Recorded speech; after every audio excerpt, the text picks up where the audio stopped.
Hi, എല്ലാവർക്കും എൻ്റെ YouTube ചാനലിലെ മറ്റൊരു എപ്പിസോഡിലേക്ക് സ്വാഗതം. കഴിഞ്ഞ എപ്പിസോഡുകളിൽ ഞാൻ വരച്ച 3D ചിത്രങ്ങൾ പരിചയപ്പെടുത്തുകയായിരുന്നു.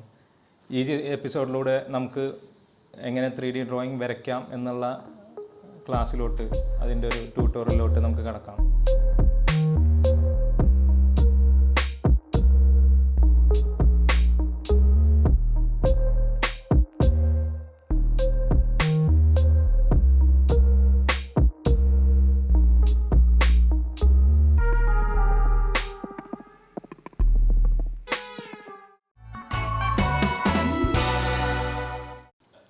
ത്രീ ഡി ചിത്രങ്ങൾ ഒരു മാജിക്കാണ്. അത് ക്യാമറ കണ്ണുകളെ പറ്റിക്കുന്ന ഒരു ട്രിക്കാണ്. അപ്പോൾ അതിന് പിന്നിലുള്ള രഹസ്യം എന്താണെന്നാണ് നമ്മൾ ഈ എപ്പിസോഡിൽ പറയുന്നത്. എന്തുകൊണ്ടാണ് നമുക്ക് വിശ്വസിക്കാൻ പറ്റാത്തൊരു റിസൾട്ട്, നമ്മൾ വരച്ചതാണെന്ന് പറഞ്ഞിട്ടും ആൾക്കാർക്ക് വിശ്വസിക്കാൻ പറ്റാത്തൊരു റിസൾട്ട് എന്തുകൊണ്ട് വരുന്നു, അതിൻ്റെ പിന്നിലെ രഹസ്യം എന്താണ്, എന്തുകൊണ്ടാണ് അങ്ങനെ പൊങ്ങി നിൽക്കുന്നത് എന്നുള്ളതൊക്കെയാണ് ഈ എപ്പിസോഡിൽ നമ്മൾ പറയാൻ പോകുന്നത്.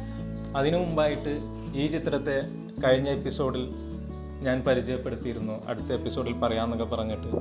അപ്പോൾ ഈ ചിത്രം എന്തുകൊണ്ട് ഇതുവരെ ഞാൻ സോഷ്യൽ മീഡിയയിലോ മറ്റോ ഇട്ടില്ല എന്നുള്ളതിൻ്റെ കാര്യങ്ങളിലോട്ട് കിടക്കാം. എങ്ങനെയാണ് ഈ ചിത്രം, ഇതിപ്പോൾ ഒരാളുടെ ഫേസാണ്, പക്ഷേ ചിലർക്ക് തോന്നും ഇത് വരച്ചിട്ട് തെറ്റിയതാണോ, എന്തോ പ്രശ്നമുണ്ട് എന്നുള്ളതൊക്കെ തോന്നും. ഇതെന്താണെന്നുള്ളത് ഞാൻ കാണിച്ചു തരാം. അപ്പോൾ ആ വീഡിയോയിലോട്ട്. സച്ചിൻ്റെ ചിത്രമാണ് ഞാൻ വരച്ചിരിക്കുന്നത്. ഈ സിലിണ്ടർ മിറർ ഈ പൊസിഷനിൽ വെക്കുമ്പോഴാണ് ഇതിൻ്റെ റിസൾട്ട് കാണാനാവുക. ഇതിനെ മിറർ അനാമോർഫിക് ആർട്ട് എന്ന് പറയും. ഞാൻ ഈ ചിത്രം സോഷ്യൽ മീഡിയയിൽ പോസ്റ്റ് ചെയ്യാത്തത് എന്തെന്ന് ചോദിച്ചാൽ, നിങ്ങൾ ഈ റിഫ്ലക്ഷനിലോട്ട് സൂക്ഷിച്ച് നോക്കിയാൽ അറിയാം, ഈ ബോട്ടിലിൽ ഞെടുങ്ങിയ ഭാഗങ്ങൾ ഉണ്ടായതുകൊണ്ട് ഇതിൻ്റെ റിസൾട്ടിനെ ബാധിച്ചിട്ടുണ്ട്. അവിടെ റിഫ്ലക്ഷൻ മുഖം കൂടിയതുപോലെയാണ് വരുന്നത്. ചെറിയൊരു ഞെടുങ്ങൽ പോലും ഇല്ലാതെ 100% റിഫ്ലക്ഷനുള്ള ഒരു മിററിൽ 100% റിസൾട്ട് കിട്ടുകയുള്ളൂ. അതുകൊണ്ട് ഈ കൊറോണ സിറ്റുവേഷനൊക്കെ കഴിഞ്ഞാൽ ഞാനൊരു സിലിണ്ടർ മിറർ വാങ്ങി ഈ ചിത്രത്തിൻ്റെ ട്യൂട്ടോറിയൽ വീഡിയോ ചെയ്യുന്നതാണ്. ഈ ചിത്രത്തിൻ്റെ രഹസ്യം എന്തെന്ന് ചോദിച്ചാൽ, നമ്മളൊരു സിലിണ്ടർ മിററിലേക്ക് നോക്കുമ്പോൾ മിററിൻ്റെ 180 ഡിഗ്രിയുള്ള റിഫ്ലക്ഷൻ നമുക്ക് കാണാൻ സാധിക്കും. ആ റിഫ്ലക്ഷനിൽ നമ്മുടെ ഫേസ് എല്ലാം മെലിഞ്ഞിരിക്കും. ഫേസിൻ്റെ ഒരു യഥാർത്ഥ രൂപം കിട്ടാൻ വേണ്ടിയിട്ട് ഈ ചിത്രത്തെ ഞാൻ 180 ഡിഗ്രിയിലോട്ട് വലിച്ചു നീട്ടിയിട്ടാണ് വരച്ചിരിക്കുന്നത്. അതുകൊണ്ട് തന്നെ ഫേസിൻ്റെ യഥാർത്ഥ രൂപം നമുക്ക് ഈ റിഫ്ലക്ഷനിൽ സിലിണ്ടർ മിററിൽ കാണാൻ സാധിക്കുന്നു. അപ്പോൾ നമുക്ക് 3D ഡ്രോയിങ്ങിൻ്റെ ട്യൂട്ടോറിയലിലോട്ട് കിടക്കാം. അപ്പോൾ കഴിഞ്ഞ വീഡിയോകളൊക്കെ ഒരുപാട് നീണ്ടുപോയി എന്നൊക്കെയുള്ളൊരു തോന്നൽ വന്നു. ഞാനതൊരു ഒറ്റ എപ്പിസോഡിന് വേണ്ടിയിട്ട് ഷൂട്ട് ചെയ്തായിരുന്നു എൻ്റെ ചിത്രങ്ങളെ പരിചയപ്പെടുത്തി. അത് കുറേ കട്ട് ചെയ്തിട്ടും അങ്ങനെയൊക്കെയാണ്.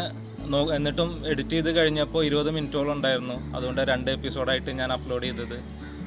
ഇനി നമുക്ക് എല്ലാം ഡ്രോയിങ്ങുമായി ബന്ധപ്പെട്ട് കൂടുതൽ നമുക്ക് പഠിക്കാൻ വരുന്ന രീതിയിലാണ്. അപ്പോൾ ഈ എപ്പിസോഡിൽ ഞാൻ കാണിക്കുന്നത് എങ്ങനെയാണ് ഈ 3D ഡ്രോയിങ് വരുന്നത് എന്നുള്ളതാണ് ഈ എപ്പിസോഡിൽ ഞാൻ നിങ്ങൾക്ക് പരിചയപ്പെടുത്തുന്നത്.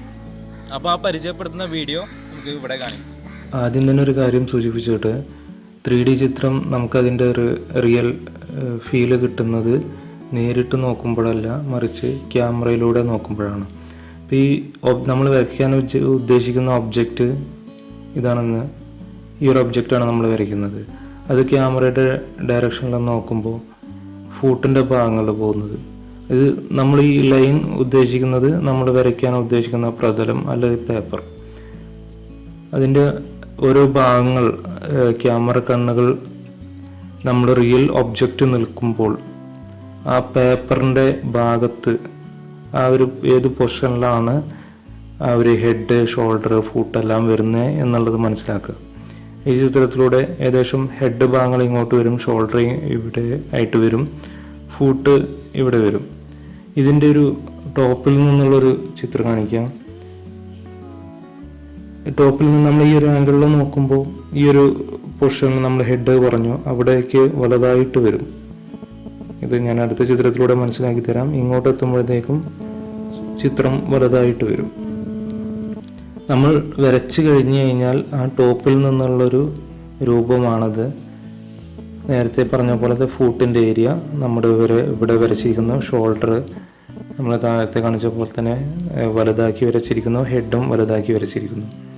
ഇങ്ങനെ നമ്മൾ വരച്ച് കഴിഞ്ഞ് നമ്മുടെ ഒരു ക്യാമറയുടെ ആംഗിളിൽ നോക്കുമ്പോൾ ഒരു ക്യാമറയുടെ ഒരു പേപ്പർ ഒരു ബ്ലാങ്ക് പേപ്പർ തന്നെ നമ്മളൊരു ആംഗിളിൽ നിന്ന് നോക്കുമ്പോൾ ശ്രദ്ധിച്ചാൽ മനസ്സിലാവും, അടുത്തുള്ള ഒരു ഒബ്ജക്റ്റ് വലുതായി കാണിക്കും, ദൂരെയുള്ളത് ചെറുതായി കാണിക്കും. അപ്പോൾ നമ്മൾ അടുത്തുള്ളത് ചെറുതാക്കി വരച്ചിട്ട് ദൂരെയുള്ളത് വലുതാക്കി വരയ്ക്കുകയാണ് ചെയ്തേക്കുന്നത്. അപ്പോൾ എന്ത് ചെയ്യും, അതിൻ്റെ റിയൽ എന്താണെന്ന് ആ റിസൾട്ട് നമുക്ക് കാണിക്കും. ഇപ്പോൾ നമ്മൾ ഈ പേപ്പർ ഒരു ക്യാമറയുടെ ആംഗിൾ കാണുന്നതാണ് നമ്മൾ വരച്ച ചിത്രം. നമ്മുടെ ഒരു ഫുൾ പേപ്പർ ഈ ഏരിയയാണ് നമ്മുടെ ഫുൾ പേപ്പർ. ഇത് നമ്മൾ കട്ട് ചെയ്ത ഏരിയയാണ്. ഇത്രയും നമ്മൾ കട്ട് ചെയ്ത് ഒഴിവാക്കണം, നമ്മളൊരു റിയൽ ഫീല് കിട്ടാൻ വേണ്ടിയിട്ട്. അപ്പോൾ ഈ അടുത്ത് കാണുന്നത് വലുതായി വന്ന് ദൂരെയുള്ള ചെറുതായി വന്നു. നമ്മൾ ഈ തല വലുതായിട്ടാണ് വരച്ചിരിക്കുന്നത്, പക്ഷേ ക്യാമറയുടെ ആംഗിളിൽ വരുമ്പോൾ അത് ഇതിൻ്റെ ഒരു റിയൽ ഫീല് അവിടെ ലഭിക്കുന്നു. അപ്പോൾ ഈ ഒരു രീതി വെച്ചിട്ട്, ഇപ്പം നമ്മൾ തൊട്ട് മുമ്പ് കാണിച്ച ഒരു രീതി വെച്ചിട്ട് 2x2 റൂബിക്സ് ക്യൂബ് നമുക്ക് വരച്ച് നോക്കാം. ഒരു 3Dയിൽ എങ്ങനെയാണ് വരയ്ക്കുക എന്നുള്ളത്, വരച്ച് കഴിയുമ്പോൾ എങ്ങനെയാണെന്നുള്ളത് നമുക്ക് കാണിക്കാം. അതുപോലെ 3D ആയിട്ട് നമ്മളൊരു ആംഗിളിൽ നിന്ന് നോക്കുമ്പോൾ എങ്ങനെയാണെന്നുള്ളതും നമുക്ക് കാണിക്കാം. ഓക്കെ, അപ്പോൾ ആ വീഡിയോയിലോട്ട് കിടക്കാം. ഒരു റൂബിക്സ് ക്യൂബ് ആയതുകൊണ്ട് നമുക്കിത് വരയ്ക്കാനായിട്ട് സ്കെയിൽ ഉപയോഗിക്കാം. സ്കെയിൽ കൊണ്ട് നമുക്ക് സെൻറ്ററിൽ ഇങ്ങനെ ഒരു ലൈന് വരയ്ക്കുക. അതുപോലെ ഈ ക്യൂബിൻ്റെ താഴ്ഭാഗം വരുന്ന ഒരു സൈഡിലോട്ട് അതുപോലെ വരയ്ക്കുക. അതുപോലെ തന്നെ മറ്റേ സൈഡിലും. ഇനി നമ്മൾ കഴിഞ്ഞ വീഡിയോയിൽ പറഞ്ഞ പോലെ തന്നെ നമ്മുടെ ക്യാമറ ദൂരഭാഗത്തേക്ക് വരുന്നിടത്ത് പരമാവധി വിടുത്ത് കൊടുത്തിട്ട് വീതി കൂട്ടിയിട്ട് വേണം നമുക്ക് വരാൻ. അതുപോലെ ഇതുപോലെ വരയ്ക്കുക. അതുപോലെ തന്നെ രണ്ട് സൈഡും ഒരേ ഹൈറ്റ് ആവുന്ന രീതിയിൽ വരയ്ക്കണം, അത് മാർക്ക് ചെയ്യണം. എന്നിട്ട് ഇതുപോലെ രണ്ട് സൈഡിലും വരയ്ക്കുക. അതുപോലെ തന്നെ ഈ ക്യൂബിൻ്റെ ടോപ്പ് ഭാഗം വരയ്ക്കുക.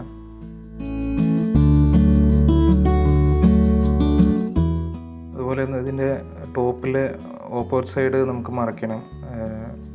ഇതിൻ്റെ ഒരു കറക്റ്റ് സെൻറ്ററായിട്ട് തന്നെ. അത് നമുക്ക് ഈ വീഡിയോയിൽ ആ മാർക്ക് ചെയ്ത ഭാഗം കിട്ടിയിട്ടില്ല. അത് ഞാൻ ഷൂട്ട് കഴിഞ്ഞപ്പോഴാണ് ശ്രദ്ധിച്ചത്. അതെന്തായാലും പിന്നീട് മനസ്സിലാവും നിങ്ങൾക്ക്.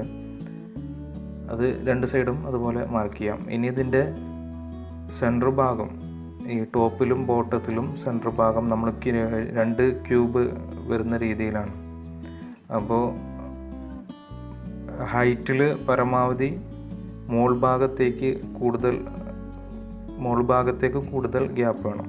താഴ്ഭാഗം കുറച്ച് മതി. നമുക്ക് കാരണം ദൂരെയുള്ള ഒരു വസ്തു വലുതാക്കിയിട്ടാണല്ലോ കൊടുക്കുന്നത്. അതുപോലെ കറക്റ്റ് ചെയ്തിട്ട് രണ്ട് സൈഡിലും ഒരുപോലെ കറക്റ്റ് ചെയ്തിട്ട് വേണം അത് വരയ്ക്കാൻ വേണ്ടിയിട്ട്. അതുപോലെ തന്നെ ഈ സൈഡ് ഭാഗങ്ങളും കറക്റ്റ് സെൻറ്റർ ആക്കിയിട്ട്, അത് പിന്നെ കറക്റ്റ് സെൻറ്റർ ആക്കിയിട്ട് വരച്ചാൽ മതി, കറക്റ്റാകും. ടോപ്പും കറക്റ്റ് ചെയ്യാം. ടോപ്പ് ഭാഗം സെൻറ്റർ ഭാഗം നോക്കിയിട്ട് കറക്റ്റ് ചെയ്തിട്ട് വരയ്ക്കാം.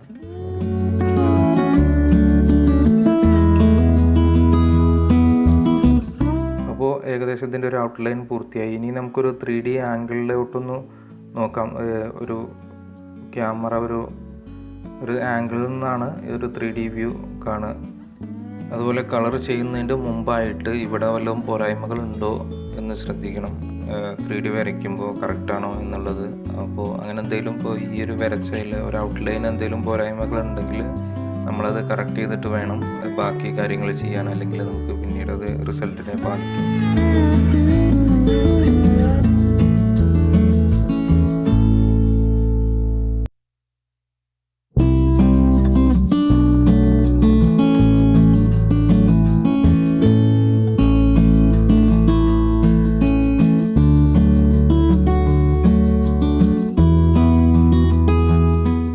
സെൻറ്റർ ലൈൻ പോകുന്ന ഭാഗത്ത് നമുക്ക് കുറച്ച് വീതി കൂട്ടിയിട്ട് വേണം ആ ഒരു ബ്ലാക്ക് ലൈന് ചെയ്യാൻ വേണ്ടിയിട്ട്. കാരണം അത്ര കൊടുത്തു കഴിഞ്ഞാൽ മറ്റ് ലൈനുകളുടെ ഒരു വിഡ്ത്ത് ഇവിടെ വീതി കൂട്ടിയാൽ മാത്രമേ നമുക്ക് 3D ആംഗിളിൽ ലഭിക്കുകയുള്ളൂ.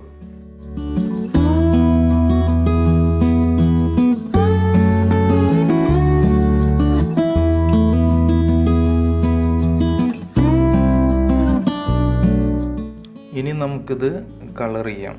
കളർ ചെയ്യുന്ന വീഡിയോ മുഴുവനായിട്ട് കാണിക്കുന്നില്ല. അത് നിങ്ങൾ സാധാരണ കളർ ചെയ്യുന്ന പോലെ തന്നെ കളർ ചെയ്യാം. നിങ്ങൾക്ക് ഇഷ്ടമുള്ള ടൈപ്പ് ഏത് മീഡിയം ആണെങ്കിലും ഉപയോഗിക്കാം. അപ്പം ഞാനിവിടെ ഉപയോഗിച്ചേക്കുന്ന കളർ പെൻസിൽ തന്നെയാണ്.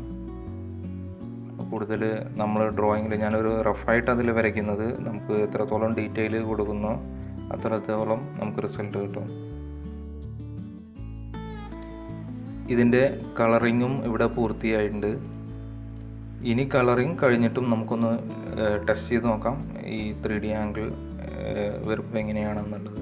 അപ്പോൾ ഇതിലൊരു ഇനിയിപ്പോൾ നമുക്ക് ഇതിൽ നോക്കിക്കഴിഞ്ഞാൽ മനസ്സിലാവും. ഇനി നമുക്ക് ഇതിന് പ്രധാനമായിട്ടും വേണ്ടത് ഷെയ്ഡിങ് ആണ്. ഈ 3D ഡ്രോയിങ്ങിൻ്റെ ഒരു പ്രധാന ഘടകം തന്നെയാണ് ആ ഒബ്ജക്റ്റിൻ്റെ ഷെയ്ഡിങ്. അപ്പോൾ അത് നമുക്ക് ഒരു ഷെയ്ഡിങ് കൊടുക്കാം. ഡീറ്റെയിൽ ആയിട്ടൊരു ചിത്രം വരയ്ക്കുമ്പോൾ അത് ലൈറ്റിംഗ് എവിടുന്ന് വരുന്നു എന്നുള്ളത് തന്നെ നമ്മൾ നേരത്തെ വെക്കണം. അതിനനുസരിച്ച് നമ്മൾ കളറിങ് ചെയ്യണം. ഞാനതൊരു നിങ്ങൾക്ക് പെട്ടെന്ന് ക്യാച്ച് ചെയ്യാൻ വേണ്ടിയിട്ട് റഫായിട്ടാണ് അത് ചെയ്തിരിക്കുന്നത്. അതുകൊണ്ട് കളറിങ്ങിൽ ഞാൻ കൂടുതലായിട്ട് ഡീറ്റെയിലിംഗ് ഒന്നും കൊടുത്തിട്ടില്ല. ഷെയ്ഡിങ് ചെയ്യുമ്പോൾ ഇതുപോലെ വിരൽ കൊണ്ടോ അല്ലെങ്കിൽ നമുക്ക് പേപ്പർ സ്റ്റിക്ക് വാങ്ങിക്കാൻ കിട്ടും. പേപ്പർ സ്റ്റിക്ക് കൊണ്ടോ ഇതൊന്ന് സ്മഡ്ജ് ചെയ്യണത് നല്ലതാണ്. നമ്മൊരു റിയാലിറ്റി ഷെയ്ഡിങ്ങിനൊരു റിയാലിറ്റി വേണം. എങ്കിലേ ഒരു ഷെയ്ഡാണെന്നുള്ളത് ഒരു ഒറിജിനൽ ഷെയ്ഡാണെന്നുള്ളൊരു തോന്നൽ വരുത്താൻ കഴിയുള്ളൂ.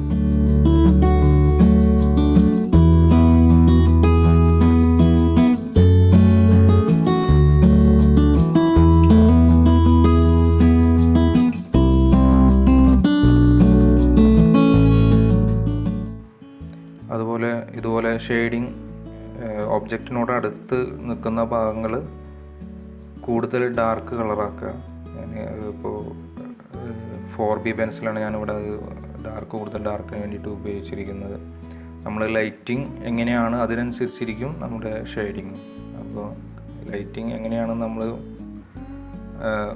കളറിങ്ങിൻ്റെ മുമ്പേ ഡിസൈഡ് ചെയ്യുകയാണെങ്കിൽ നമ്മൾ ഷെയ്ഡിങ്ങും അതുപോലെ തന്നെ ചെയ്യണം.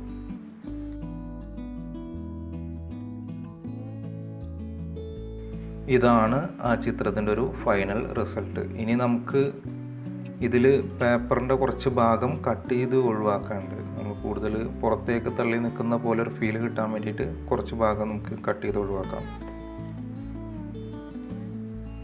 സ്കെയിൽ വെച്ചിട്ട് നമുക്ക് കട്ട് ചെയ്ത് ഒഴിവാക്കേണ്ട ഭാഗങ്ങൾ മാർക്ക് ചെയ്യുക. എന്നിട്ട് കത്രിക കൊണ്ടോ അല്ലെങ്കിൽ മറ്റു നൈഫ് കൊണ്ടോ എന്തെങ്കിലും ഉണ്ടെങ്കിലും അത് കറക്റ്റായിട്ട് ഡിസൈനിൽ നമ്മുടെ ഡ്രോയിങ്ങിലോട്ട് കയറാത്ത രീതിയിൽ നമുക്കത് കട്ട് ചെയ്ത് ഒഴിവാക്കാം.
അപ്പോൾ ഈ വീഡിയോയിലൂടെ എങ്ങനെ റഫായിട്ടൊരു 3D ഡ്രോയിങ് സിമ്പിളായിട്ട് ചെയ്ത് നിങ്ങൾക്ക് റഫായിട്ട് ഒന്ന് മനസ്സിലാവാൻ വേണ്ടിയിട്ട് കാണിച്ചു തന്നാണ് ഈ വീഡിയോയിലൂടെ.